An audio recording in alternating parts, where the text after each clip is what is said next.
Oui, c'est bon. Ça va? Ouais. Je vois au niveau du son. Et je faisais aussi cours de sciences, cours de français, cours de géographie, cours d'histoire et cours de couture. Oui, c'est en Afrique. Un lundi matin, une élève arrive, lourdement chargée. Les filles poussent des cris de sapajou et la fuient en se bouchant le nez. Une pestilence se répand dans la classe, tandis que l'élève pose sur l'estrade son gros sac à bananes bleu. Contenant quoi? Madame, c'est un boa que mon père a tué en forêt. Un boa? Oui, vous allez voir, il a avalé quelque chose, comme dans l'histoire du Petit Prince que vous nous avez lu. Disant cela, elle ouvre le sac et, le prenant par le fond, le vide de son contenu gluant. Un énorme python pourri en glisse. Oh, Saint-Exupéry, conseillez-moi, crie-t-elle à moitié asphyxiée. L'élève, qui a certainement un problème d'odorat, tire sur la queue et la tête visqueuse de l'animal et l'étale de tout son long sur le sol. Il y a incontestablement, au milieu du corps noirâtre du serpent, une bosse. Elle bafouille. Je doute qu'il ait avalé un mouton ou un éléphant. Silence dans l'assistance. Et puis, madame, on va le savoir tout de suite. On va demander un couteau à la cuisine.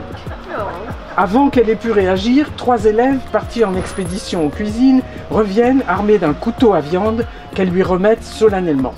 Que faire? Je ne dois pas perdre la face, se dit-elle, en tentant de planter pour la 6e fois la pointe du couteau dans l'infection caoutchouteuse. Enfin, il se fiche dans la bosse et elle commence à découper. L'odeur devient plus nauséabonde encore. Les hurlements des élèves plus stridents. Certaines montent sur les tables, d'autres pliées en deux tournent en rond en se cachant le visage comme lors des danses de funérailles. Malheureusement, la sœur directrice n'est pas là.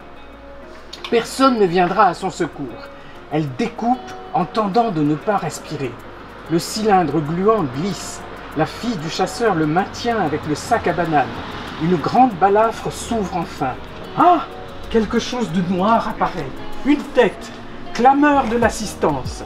Elle retient sa respiration et incise profondément, puis lâche le couteau et court dehors avec des hoquets. « Madame, madame, le boa a bouffé un agouti !» Un agouti, c'est comme un castor. Elle halète sous la véranda, tandis que les élèves débarrassent la classe du python pourri et de son agouti décomposé encore, et jettent des seaux d'eau sur l'estrade. Elle fait ouvrir toutes les fenêtres et se plantant devant ses élèves, sans se poser de questions sur l'image de la science que conserveront leurs jeunes cerveaux, ni sur ce qu'aurait pensé de cette autopsie le père du Petit Prince, leur dit gravement « Je suis fier de vous, vous avez eu une attitude scientifique. » Et le cours commence dans l'odeur de charogne. Bravo!